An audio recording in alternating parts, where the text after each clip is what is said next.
Hello, I'm Michael, also from Cooper Union, School of Architecture, presenting my thesis, Learning from the Ruin. So I wanted to start off with a brief piece of history where in the 1850s, a botanist by the name of Richard Deacon discovered 420 different plant species from all over the world, not native to Italy or Rome, mainly from Indonesia and Asia, different fruits and flowers, artichokes. And over time, botanists have realized that this actually came from the animals that were fighting in the Colosseum when they brought seeds from Africa and Asia on their furs and they pollinated inside of the remains of the Colosseum. So it goes to show how the natural world is preserved through memory and history inside the architectural ruin. But usually in treating that provocation, there have been two main paths. We know the famous Piranesi and John Ruskin, they see the ruin as a landscape that should be preserved and left untouched, while modern contemporaries colonize the ruin by gutting and expanding it with all these loose-fit components, new steel, new glass, and oftentimes demolishing what's there and especially what's growing there. But there rarely has been a third way where architects look at the internal ecology of the ruin and actually the structure and all of its internal spatial logic, and actually working with the ruin as a landscape itself and occupying it as a third way. So I started off my research by going off upstate, where I'm from in Rockland County. There's an abandoned psychiatric hospital. And I did some flyovers with my drone to actually get a view of this landscape and actually see it as this, in this light. This building in particular burned down, and parts of the roof were left demolished and allowed to flow onto the floor of the actual building. And you can see how the forest is actually occupying the interior of this building. So this house is actually, a house for trees as opposed to a tree house or a normal house. And then there's another one here where you can see a forest that's the same ones from a different view on ground level. How the exterior is suddenly more comfortable than the interior. It's more dangerous inside than it is on the outside.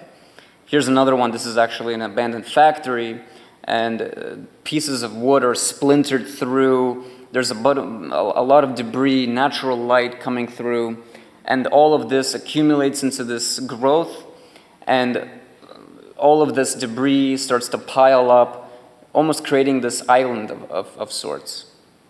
So what if, for example, that last one, we were to just leave all of that there, and typically architects, when we draw plans, we write demolition plans, so we want to demolish something.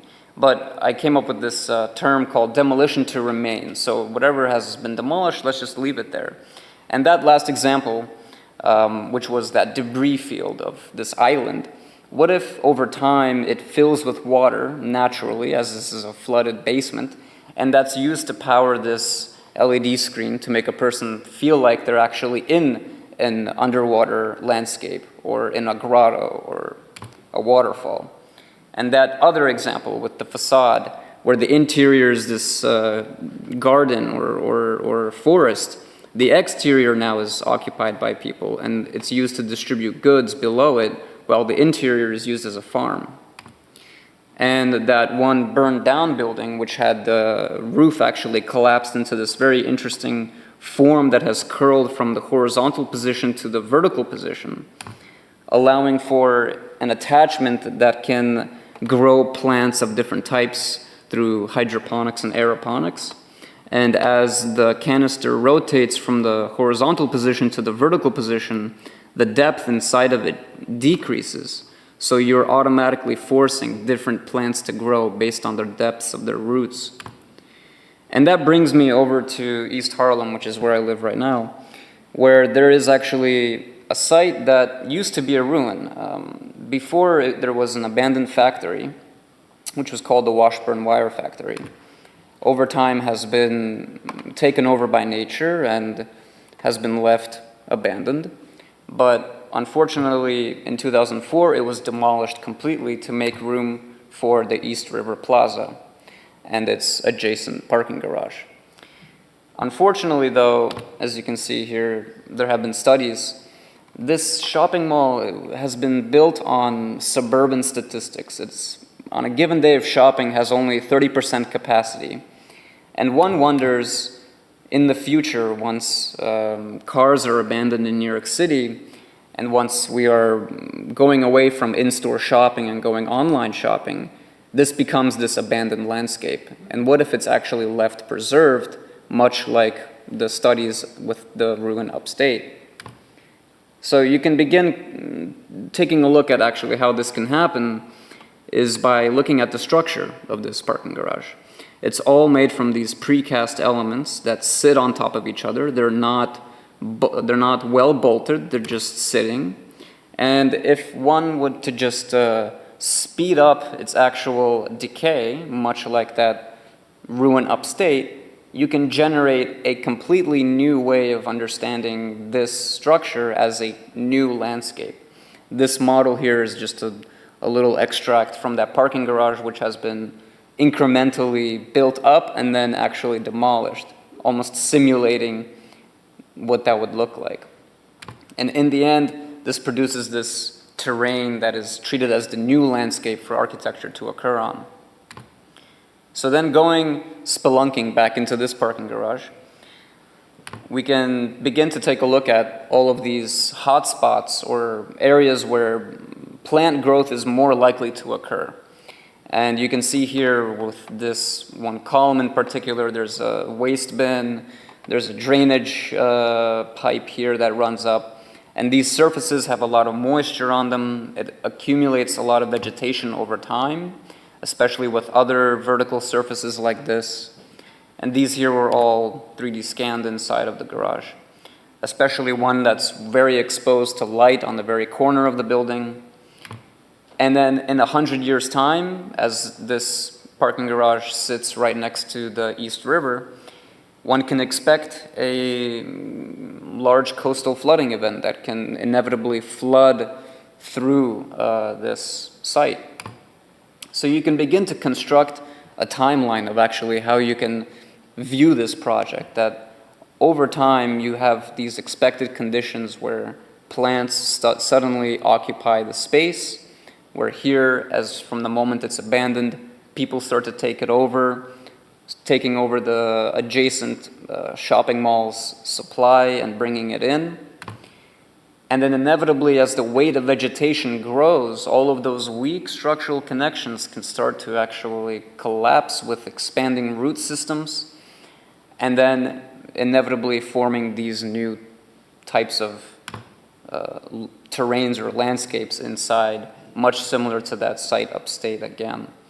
And then finally, a large coastal flooding event would bring in a huge swath of debris and sediment from the water, from the ocean, and be able to host a whole range of species and marine ecosystems inside of one singular space. So you can begin to imagine almost a narrative of what can happen once this place is abandoned and left untouched, where inevitably it becomes abandoned. As we said, it becomes overgrown with vegetation.